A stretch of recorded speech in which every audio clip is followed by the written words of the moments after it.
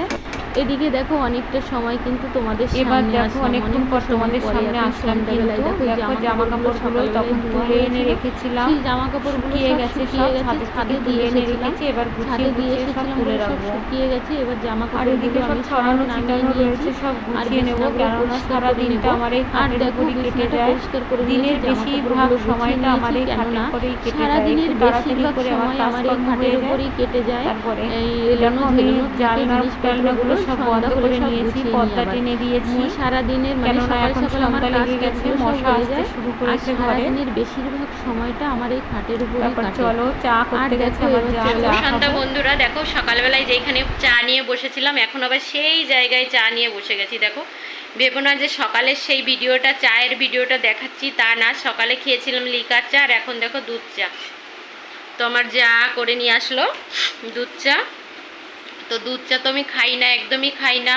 তো অনেক দিন পর আমার যা বললো খাবে দুধ চা, তাহলে করি। স্যার এসেছেন পড়াতে মেয়েকে, তো বললাম করো, অনেক দিন তো খাই না, খেয়ে দেখি আজকে একটু। তো আমি এই চায়ের সাথেই ভিডিওটা শেষ করে দেবো আজকে। আর রাতের বেলায় ডিনার হবে, তো রুটি হবে, আর তখন ঘুগনি রান্না করেছিলাম, দেখালাম ঘুগনিটা রয়েছে, রুটি আর ঘুগনি হবে রাতের বেলায়। তো লাইটটা একটু কম আসছে, তো ওই জন্য ক্যামেরাটা একটু কালো কালো আসছে বন্ধুরা। তো এখন চাটা খেয়ে নেব আর বিস্কুটটা খেয়ে নেব সন্ধ্যাবেলার।